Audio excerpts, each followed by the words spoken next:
Fugain, très très bonne journée. À demain. Ça fait du bien d'être bien conseillé. C'était la météo avec Cofidis, solution crédit. Merci à tous les deux. Qui est face au miroir? Présentez-vous votre prénom et votre nom, s'il vous plaît. Michel Fugain. Et votre métier? Écoute, je pense que je peux dire maintenant artiste. Votre situation familiale? En voie de divorce, ça fait très longtemps que ça dure, c'est pas fini et c'est très pénible. Votre obsession dans la vie? La passion. Et votre devise? C'est pas parce qu'ils sont c'est pas parce qu'ils sont les plus nombreux qu'ils ont raison. Venez me rejoindre.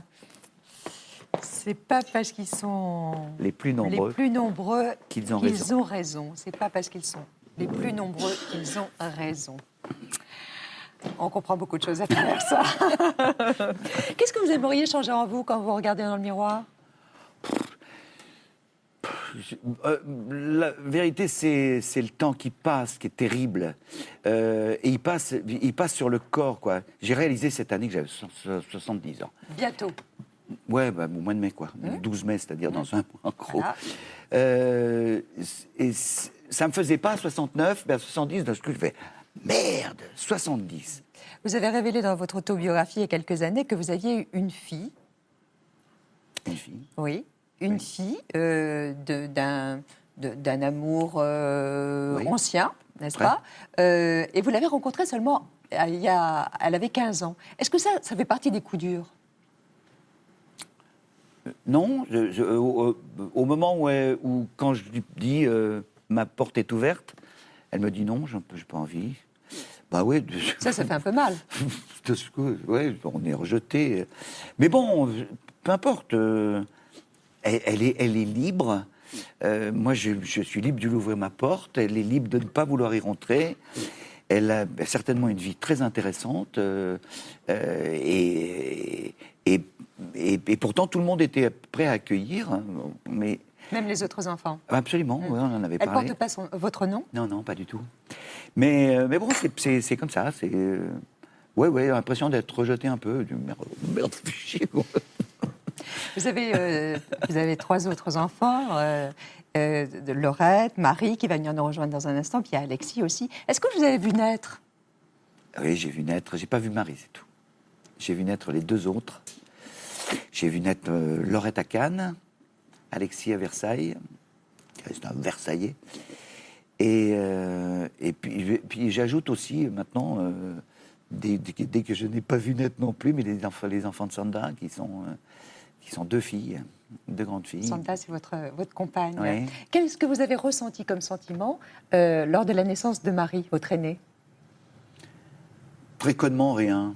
Pas grand-chose, mis à part le fait que j'étais heureux d'être papa, mais ça voulait pas dire grand-chose. J'étais dans une sorte de course infernale, qui était la course du Big Bazar naissant. Hein, elle est de 73. Hein. J'étais à Londres quand elle est née. J'étais en Londres en train d'enregistrer. J'étais donc, comme tous les connards qui commencent, en train de penser que la chanson était plus importante que ce qui venait de se passer, dont je ne connaissais ni les... Enfin, je ne savais pas comment ça s'était passé, j'avais pas l'histoire. Et puis après, la découverte du bébé, après, vous craquez. D'abord, elle était craquante, elle l'est encore. Vous l'avez mise en garde quand elle a voulu être comédienne? Je m'y serais pas risqué. Alors, le parcours de Marie, il nous est raconté par Alexandre Lagarde. Il y a quelque chose qui me chiffonne, je sais pas si je dois t'en parler. Et né du clan Fugain, Marie, vous n'avez jamais caché votre génétique ni votre goût pour l'activité artistique. Graine de star, vous débutez à 14 ans au cinéma dans un film de Serge Moiti. Je suis en quelque sorte la fiancée d'Étienne, qui est prête à le suivre partout et qui est dévouée pour lui et pleine d'amour. Ah bon, la jeune fille soumise, quoi. Complètement. Puis à 15 ans, plus insoumise, vous êtes la fille de Patrick Chenet et Carole Laure. Et si tu veux, on peut même tous aller habiter à l'hôtel. Comme ça, au moins, ça changera pas les habitudes. Ça y est, elle recommence. Heureusement que vous n'en avez fait qu'une comme ça. Une qui a tout de même eu la chance de tourner avec Kirk Douglas à 18 ans. Mais ça n'a pas suffi à vous faire un prénom.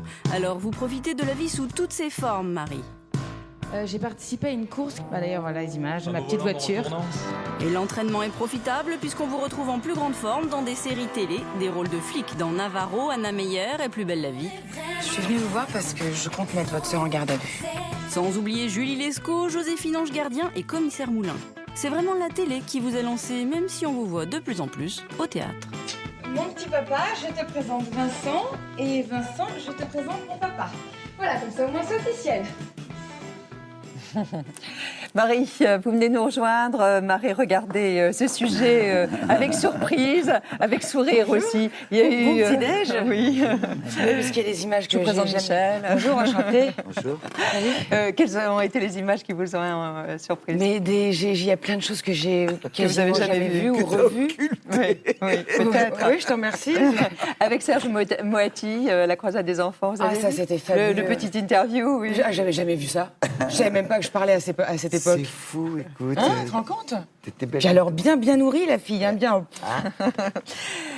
Moi, on ne m'a jamais demandé comment j'allais. Alors ça, c'est un livre dont on va parler tous les trois, et je suis contente qu'on puisse le faire ensemble. Est-ce que vous connaissiez, Michel, son projet à Marie? Oui, bien sûr. Réaction à la lecture. Après, on va développer, mais... Moi, j'ai mis 3 jours pour m'en remettre. J'ai mis 3 jours pour m'en remettre parce que ça m'a fait refaire le voyage. Un voyage qui a été difficile, douloureux, vraiment très, très pénible. Sauf que j'ai bien vu mes 2 filles, mais j'ai bien vu Marie aussi tout du long. Son côté même pas mal. Elle écrit, elle décrit, boum, et puis elle fait une pirouette. Tu fais les pirouettes. Elle fait des pirouettes comme ça. Je ne sais pas d'où ça lui vient, mais en tout cas, c'est une défense que je trouve formidable. Avec de l'humour, oui. Oui, toujours. Elle est toujours en train de faire un coup d'humour, une pirouette d'humour. Marie, est-ce que c'est Michel qui vous a donné le goût de ce milieu artistique? C'est en voyant vos parents évoluer ou pas? Oh bah forcément, parce que moi je me déguisais avec les c'était pas des déguisements, pardon, avec les costumes du Big Bazar qui devenaient mes déguisements. Donc forcément j'aimais faire, je faisais des petits spectacles payants à la maison sur Fame. Déjà vénal, hein. Oui, bien sûr. Je les faisais raquer un peu. Mais j'ai toujours aimé ça. J'aime la fête, j'aime les jupes qui tournent. On a passé une journée avec vous deux. Alors, c'est très rare que vous soyez à Paris, et puis bientôt, vous ne le serez plus, puisque vous allez partir pour le Québec. Chez l'un, chez l'autre, c'était pas très loin, d'ailleurs, c'était à Boulogne-Billancourt. C'est Marie qui m'a trouvé mon appartement. Ouais, Alexandra Garde Avec l'immobilier. Et Léo Skomorowski vous ont accompagné au cours de cette journée. Non,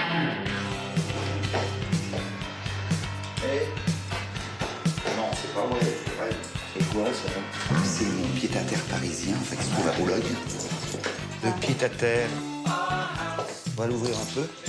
C'est le service minimum. Ici, je m'ennuie, je ne crée pas, je ne fais pas de musique. Ici, il y a un petit balcon de rien du tout. On attend le boulot, le travail, lundi, mardi, mercredi. Et le jeudi, on s'en va.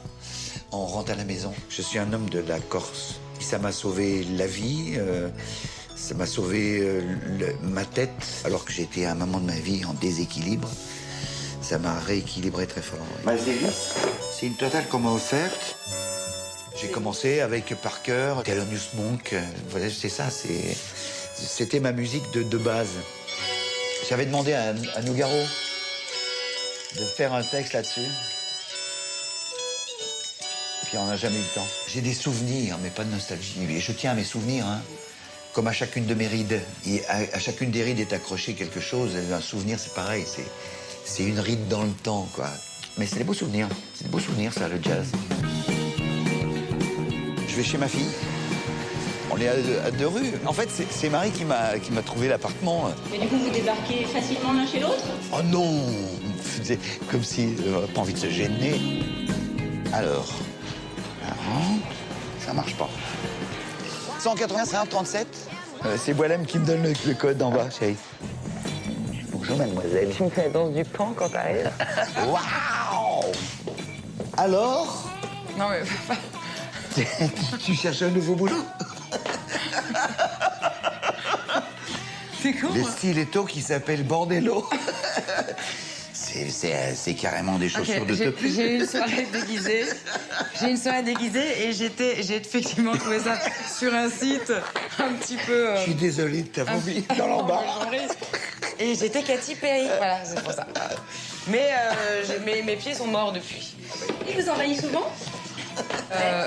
Non, pas trop, parce que c'est quand il envahit, c'est vraiment un envahissement. Mais ça, c'est fini, puisque je lâche l'appart, et voilà, c'est pour ça que je suis en plein déménagement, et qu'il n'y a plus grand-chose. Mais en même temps, quand je sors un livre, je rends un appart, je fais un état des lieux, c'est vraiment une page qui se tourne, quoi. Alors, qu'est-ce qui fait très Marie dans cet appartement? La couleur du miroir, là, la couleur de ce truc-là, c'est très Marie. Framboise écrasée, c'est très Marie. Bah, d'ailleurs, elle a... Et qui est le plus facile à vivre des deux? Les deux? Alors là, excuse-moi, monsieur, mais... Ah bah, j'aimerais beaucoup entendre ton argumentation. Elle m'intéresse. Allez. Moi, je suis un mec absolument sans problème. Ouais, c'est vrai. Je t'aime. Oui, t'en doutes?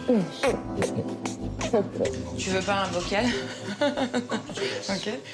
Une boîte, non? Quelque chose? La famille, rien du tout, ouais. J'y viens boire un coup là chez toi. Je vous présente Boilem, qui est notre hôte tous les matins, voilà. C'est chez lui qu'on vient. On a fait beaucoup de soirées déguisées ici. J'ai lisé les vidéos. Ah ouais, non mais non. Ouais, j'ai lisé, ouais. Tu vois, tu te tais surtout là maintenant. Avant de partir, qu'est-ce que vous emmenez au Canada? C'est votre sac à main? Mes lunettes roses qui viennent du Canada. Porte-monnaie de fille, porte-passeport de fille. Mon parfum qui ne me quitte jamais. J'en mets un peu avant de sortir de chez moi. Et dans la rue, les gens savent que je suis passée. Mais celle-ci, je l'aime. Parce que c'est un jour où on s'était amusé à mettre des lentilles de couleur. Et voilà, c'est un souvenir de sœur. Vous avez besoin de cette photo, Marie, sur vous? Oui, j'ai toujours une photo, cette photo-là, j'aime beaucoup cette photo. Et j'ai une lettre de Laurette aussi, dans laquelle elle s'excuse. Et je la garde parce que c'est rarissime. Elle s'excuse pourquoi et de quoi? Oh, rien, elle m'avait pourri une journée. Ah oui. Mais elle s'excuse. C'est rare. Et, donc je l'ai gardée, je pense la mettre sous verre à un moment donné, dans un cadre en or ou en platine. Vous êtes étonnante d'ailleurs dans ce livre parce que vous la taclez. Hein? Oui. Vous ne cherchez pas à l'idéaliser. Vous dites elle avait un franc caractère, elle avait un tempérament. Oui, c'est ça. Je l'humanise parce que nous, ça nous manque, parce que mon frère en a besoin, parce qu'il avait 9 ans quand elle est morte et que c'est très difficile de grandir en sachant qu'on a eu une sœur et en pensant que c'est une image d'association, de don de plaquettes, de don de moelle osseuse. Et parce qu'il s'est posé des questions, j'ai eu envie de lui expliquer qui était sa sœur. Vous dites, pour rester poli, et parce qu'elle n'est pas là pour se défendre, et me mettre une droite, ça c'est toujours l'humour Marie, ça, je dirais que Laurette était une jeune fille qui avait du caractère, euphémisme tendrement utilisé pour désigner une casse-couille. On ne savait jamais de quel pied elle allait se lever le matin, et donc il fallait se planquer au moment du petit déjeuner de peur de se faire aboyer dessus, ou au contraire, engager une discussion tranquillement sur le cours du Nasdaq. Ça, c'est encore de l'humour. C'est ça. Là, tu peux témoigner, c'est vrai. Ah ouais, elle se levait avec la mèche en l'air comme ça, et on se disait, OK, ça va pas, oui. Bon, ça va aller. Je crois que je ne l'ai jamais vu se réveiller autrement qu'en faisant la gueule. Oui, mais bon. Mais non, mais attends, mais c'est pas une critique, c'est un constat. Mais je suis d'accord avec Marie qu'il ne faut pas idéaliser les gens qui nous ont quittés, qui sont partis, puisque ce sont les mots pour dire qu'ils sont morts. Elle était comme ça, et c'est la perte de ce type de caractère qui est pénible. Parce que c'est vivant, parce que c'est très vivant, parce que c'est ça qui manque. Le vide est d'autant plus grand. Alors, on se dit, il y a 10 ans, c'était au mois de mai 2002, elle meurt d'une leucémie. Pourquoi, 10 ans après, refaire émerger tout ça? Puisque Michel l'a bien dit, ça m'a obligée à repenser à tous ces mauvais souvenirs qu'on n'avait pas gommés. On gommera jamais, ça, j'imagine. Mais pourquoi revenir en arrière, 10 ans plus tard? Parce que tout simplement, je pense que j'avais pas compris tout ce que j'ai pu expliquer là, pardon. J'avais pas les armes il y a 10 ans pour comprendre, pour accepter, et que ça doit mûrir, le manque doit s'apprivoiser. Et forcément, j'ai compris des choses, j'ai accepté sa mort, j'ai accepté toutes et ça a pris 10 ans. Je suis comme un meuble avec plein de tiroirs. Je compartimente excessivement bien, sauf que au bout d'un moment, il n'y a plus de compartiment. Parce que vous êtes montrée, en fait, Marie, vous êtes montrée très forte. Oui, vous avez voulu montrer votre force. Je me suis montrée forte parce que j'ai compris que je n'avais pas le choix. Mais je l'ai compris assez vite. Au tout début, on ne sait pas trop, on est un peu... Tout ça est très virtuel. Le moment où elle part, où je suis avec elle, c'est un coup sur la tête, c'est un truc qui est totalement surréaliste. Est-ce que vous avez été témoin de sa mort? Parce qu'elle m'a elle m'a offert son dernier souffle. Vous le voyez comme un cadeau? Maintenant, oui, je ne l'ai pas compris à l'époque, parce qu'il y a une des infirmières qui est rentrée quand j'ai appuyé sur le bouton rouge au moment où je ne l'entendais plus respirer. M'a dit... en plus, elle me prend comme ça, alors que moi, je courais dans tous les sens, et elle me prend, elle me dit, ta sœur vient de te faire un cadeau.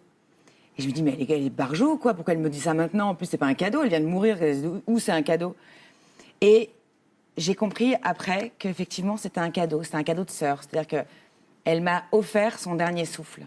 Excepté que c'est vous, après, qui avez eu la délicate obligation d'appeler les proches, et notamment vos parents. Ah bah, de toute façon, après, oui, tout s'enchaîne. On a fait demi-tour, on était dans la voiture, on a fait Moi, demi-tour. c'est-à-dire que pendant 5 minutes, je me dis, d'accord, comment je les préviens? Qu'est-ce que je leur dis? Il faut que je les appelle.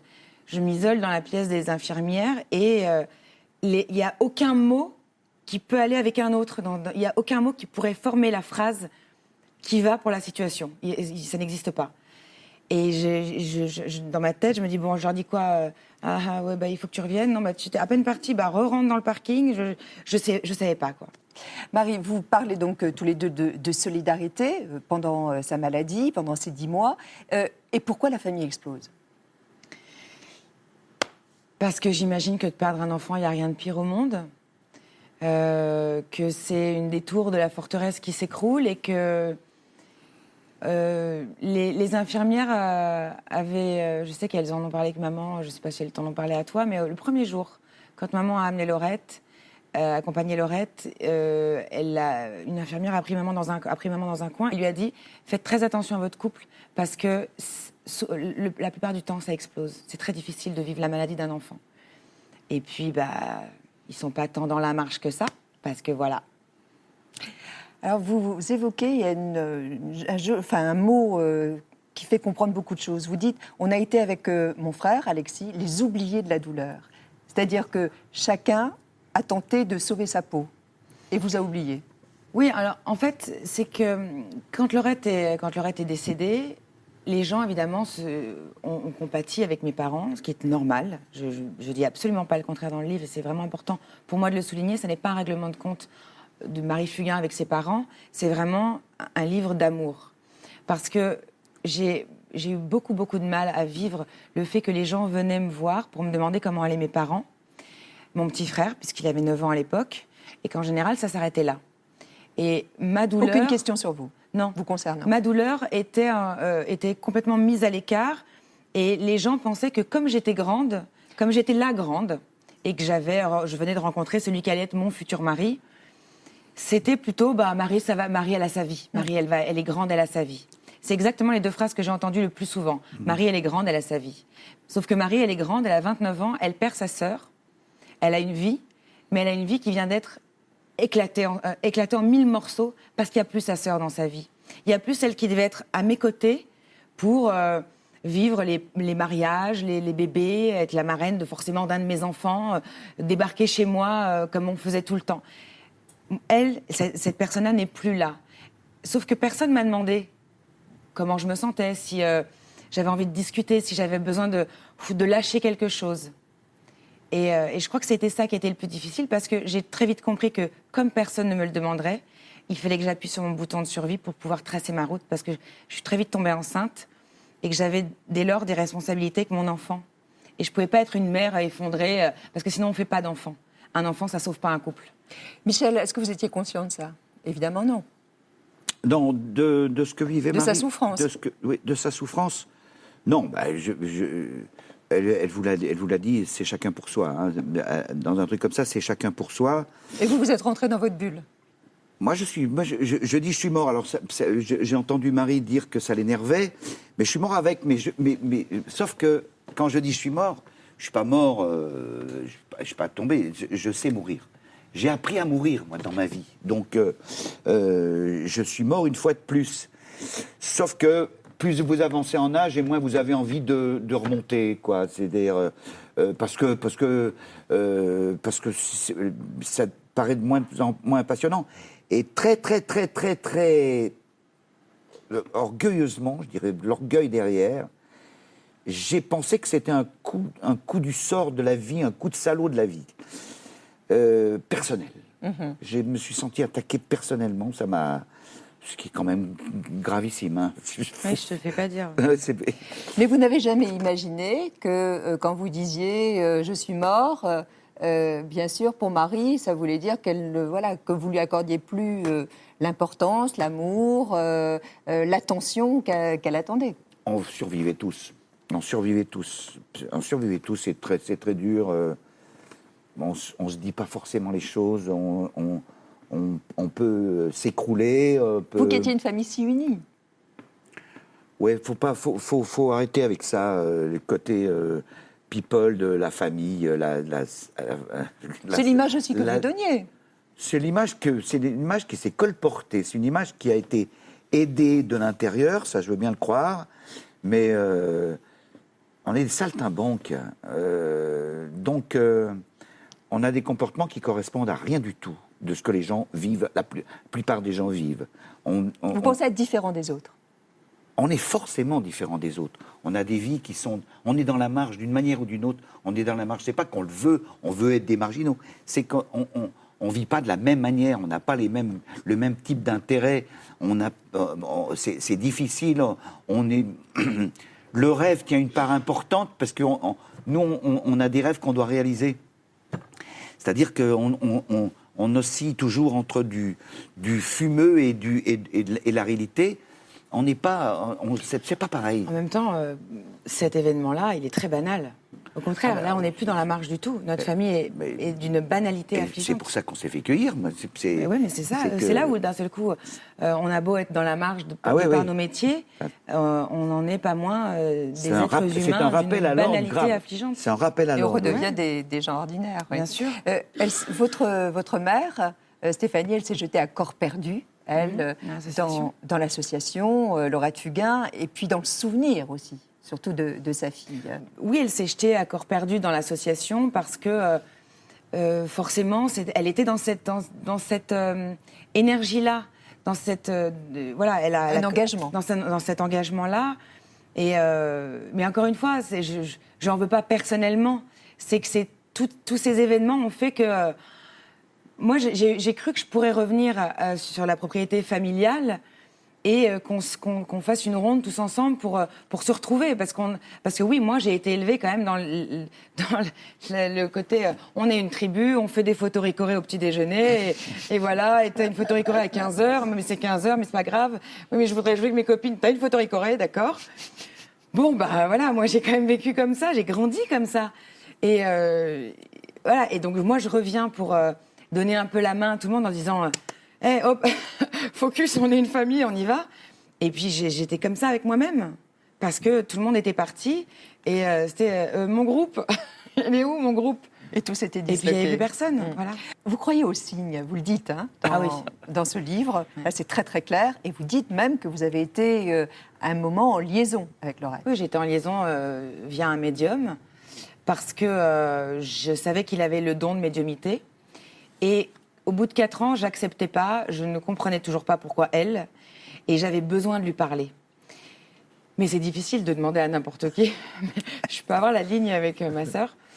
Et il se trouve que je savais que ce monsieur avait ce don, et j'ai eu une séance avec lui à la maison. Et bon, le truc s'est déroulé de façon assez banale. On a commencé par de la voyance, ce qui m'intéressait pas. Moi, j'avais envie qu'il me dise ce qu'il m'a dit à un moment donné. Ta sœur est derrière toi. Et là, pour moi, c'était gagné. Sauf qu'il fallait quand même qu'elle me parle et qu'elle me dise des choses un tout petit peu intelligentes. Et au départ, c'était de grandes banalités auxquelles j'avais affaire, des espèces de lieux communs. Alors, tu te souviens quand on jouait dans le lit des parents? Oui, bon, d'accord, t'as autre chose parce que là, j'accroche pas. Et puis, à un moment donné, il m'a dit elle est contente que tu portes sa bague. Et comme personne ne le savait, même pas ma mère, et que je l'avais récupérée 3 jours avant, là, ça m'a bluffé. Et tout à coup, ça devenait crédible. Là, ça devenait crédible. Et c'est-à-dire que moi, qui étais totalement agnostique, pas baptisée, rien du tout, non-croyante, mais pas contre, agnostique, ça a ouvert des perspectives que je n'avais jamais envisagées. Et je dois dire des perspectives qui m'ont aidée à accepter sa mort. Parce que j'ai compris qu'elle était bien, j'ai compris qu'on pourrait peut-être se reparler à un moment donné si je me reconnectais. Et pour moi, ça a fait mon bonheur. Aujourd'hui, vous avez retrouvé un équilibre, une paix familiale, parce que pendant plusieurs années, vous n'avez pas vu votre père, vous avez été aussi très distante avec votre mère. Ça va ? Maintenant, ça va très bien, oui. Ça va très bien. Moi, je me suis éloignée aussi, Ah non, c'est pas si récent que ça. Ça commence à faire un petit peu. Oui, le temps passe vite, je te l'accorde, très bien. Bon. Oui, c'est réglé ça, on a réglé ça. Moi, j'ai eu un peu de difficulté avec Alexis. Je disais, putain, là, je le plante, je lui fais mal. Quand il y a eu séparation, quand tout a splitté. Mais j'ai retrouvé un garçon en pleine forme. Alors, Alexis, il a 19 ans. Il a grandi dans ce contexte. On est allé le voir. Oh, il fallait qu'il soit présent aussi, quand même. Il a accepté de parler de vous, Michel, et de vous, Marie.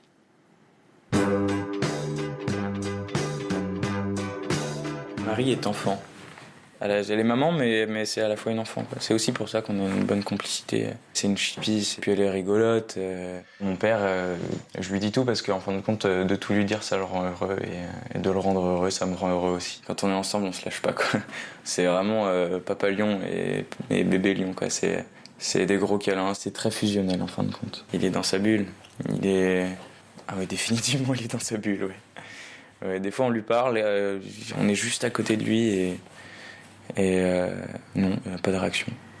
C'est inquiétant des fois. Qu'est-ce qui te fait rire chez eux ? C'est le côté gamin de mon papa, ça me fait mourir de rire, faut le dire. C'est pas régler ses problèmes tout seul. C'est un gosse de 12 ans, mon papa. Marie me fait rire avec ses blagues pourries des fois, vraiment. Ça frise le ridicule, mais elle sait bien se récupérer. À la mort de ma sœur, j'étais jeune, quoi. J'avais 8 ans. Je me souviens qu'il y a eu un changement, c'est clair et net. Mais là où mon père était déjà pas mal rêveur avant et qu'il avait besoin d'être seul dans son studio pour travailler, en fin de compte, ça s'est amplifié parce que voilà, c'était sa façon de se ressourcer un peu aussi. Ma maman a toujours été là, elle m'a porté à bout de bras quand moi ça allait pas, j'ai essayé d'en faire de même, on se serrait les coudes. Je me suis pas du tout senti abandonné en fait. C'est une épreuve de la vie. Mon père m'a transmis beaucoup de choses, inconsciemment, mais il m'a transmis beaucoup de choses. À force de dormir sous des scènes, j'ai toujours eu de la musique dans mes oreilles, en fin de compte. Je pense qu'il m'a transmis le goût, au moins, pour la musique. Il m'a transmis son nez. Merci, papa. Il m'a transmis son nez. Il m'a transmis beaucoup d'amour aussi, en fin de compte. Donc, la musique et l'amour, c'est tout ce que je demande, en fin de compte, donc c'est parfait. Voilà. Juste pour le signe, parce que j'ai pas grand-chose à leur dire, ils savent déjà tout. Un entretien signé Philippe Goeppers. Je rêve où il a dit qu'on était deux gamins. Oui. Il a quel âge, lui ? Il est adulte par rapport à vous, tout simplement. Il fait vachement plus sérieux que nous, oui. Oui. Vos blagues pourries ? Toujours sur moi. Toujours, partout. C'est comme une bouteille d'eau, j'emporte partout avec moi. Il marche sur vos pas. Il veut devenir chanteur. Il a un groupe. Voilà, il prépare des petites choses. D'ailleurs, le 20 juin, je pense qu'il sera à la fête de la musique. Oui. Il ne faudra pas qu'on le loupe. Mais il me tient au courant de tout ça, et puis je le regarde faire. Il ne me fait pas tout écouter. J'ai écouté les 5 titres. J'ai entendu les 5 titres. Oui, mais il ne m'a pas encore. Marie, vous avez écouté, j'imagine, Bon an, mal an ? Non, pas du tout, ça ne m'intéresse pas, je déteste. Vous avez bien fait. Vous avez bien fait, d'autant que vous êtes quand même dans une des chansons. Vous oui, entend alors un tout petit peu, là. Je pensais que j'y serais plus. Oui, il vous a censuré. Ça ne m'étonne pas. Double album, un jour, on va faire un duo. 24 chansons. C'est trop tard. Trop tard, j'ai fait. On m'a dit, fais un duo, je fais les chœurs. Alors j'ai retenu plein de chansons. Il y a de l'amour. Alors, de l'amour, vous surnommez... oui, qui vous savez. Voilà, leader Maximo, qui ressemble à Ubu comme deux gouttes d'eau. Oui. Voilà, vous taclez bien, là. Oui, je dis ce que je pense. Je suis un citoyen libre dans un pays qui est encore libre. Mais donc, je dis ce que je veux. Mais bon, il y a des chansons. Il y a un enfant. Quand on fait 24 chansons dans une année, on est très influencé par les coups de flash immédiats comme ça. Ça peut venir de la télévision, ça peut venir des images que vous voyez, de ce que vous entendez, une interview, un truc. Donc l'enfant, celui-là, il est parti un tout petit peu plus tôt. L'enfant, on le déguise en soldat et il part en Afghanistan. Absolument. Et ça, je l'ai chopé au Canada, dans une émission, Tout le monde en parle, à Montréal. Et il y avait un soldat canadien, et à un moment, je lui ai dit, est-ce que tu sais pourquoi tu es là-bas ? Et j'ai dit, parce que nous, on a des soldats là-bas, on ne sait pas bien pourquoi ils sont en Afghanistan. Et donc, ça m'est resté ce truc. Bon an, mal an, c'est aussi le titre d'une chanson. Oui, c'est exactement. Et je vais aller la chanter avec mon ami Nono, mon Bruno Bongarçon. Guitariste, Bruno Bongarçon qui est là. Et qui va me faire une Tous intro. les deux, très complices.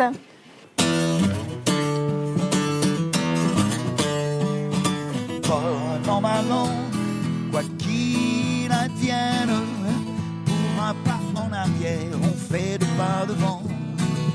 Bon an, mal an, qu'à cela ne tienne, au bout du compte, on est toujours vivant.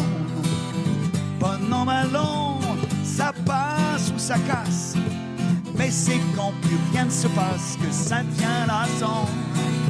Bon an, mal an, qu'à cela ne tienne, après le vent d'hiver vient le printemps. Du sang, de la sueur et des larmes, on en a versé à foison.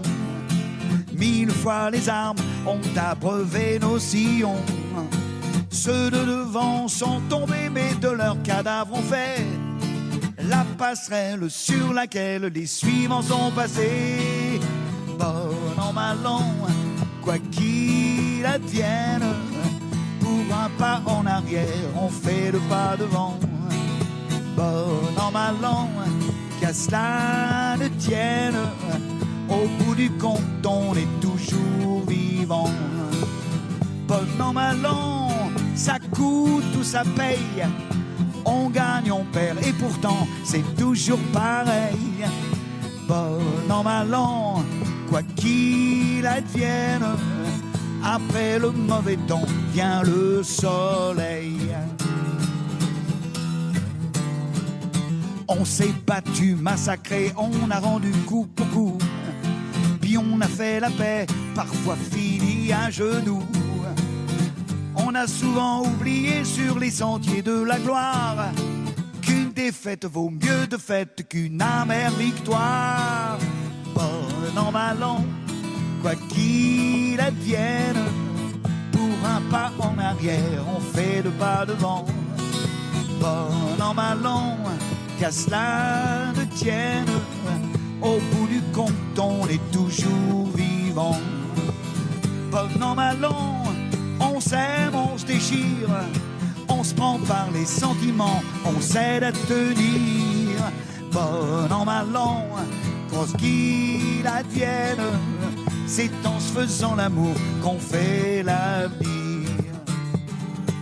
C'est en se faisant l'amour qu'on fait l'avenir. Bravo. Marie, vous êtes blasée quand vous voyez votre père chanter depuis le temps? Non, pas du tout.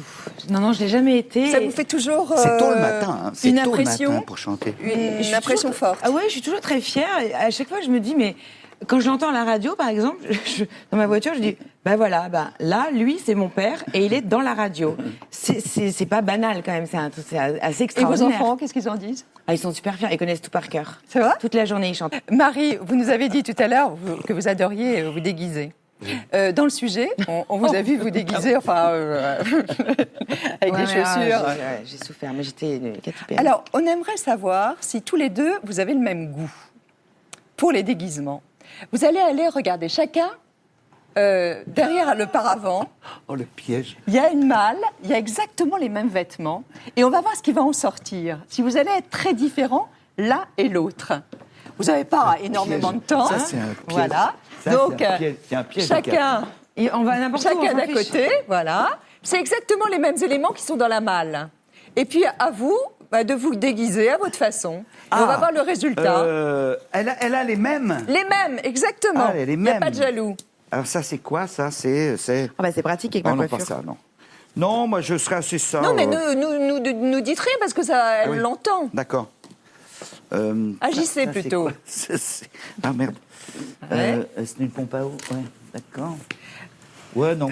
Marie, on voit que c'est une pro, hein. Alors là, Hein attention. Et vous avez mis que des trucs à enfiler, c'est super simple quand on est d'accord. habillé. Ok. Ouais. Ridicule pour ridicule, allons-y. D'accord. Voilà. C'est attention, non, pas encore. Non. Attention. Attends une seconde, s'il te plaît. Ouais. C'est dingue, ça, hein. Comme je suis douée, en plus, ça va pas mettre de temps. C'est des directions extrêmement différentes. Très intéressant, d'ailleurs. Je ne sais pas si c'est révélateur. Il y a quand même une chose semblable. Allez-y. T'es où? Ah oui, ça. Toujours je suis une importe désolé, des c'est femmes. erreur ça y est, une erreur. Il y a entre Zorro et le chirurgien. Parce que quand on opère, c'est pas facile et on sait jamais ce qui peut arriver. Mais j'essaie d'être cohérent, quoi. Oui, alors que Marie...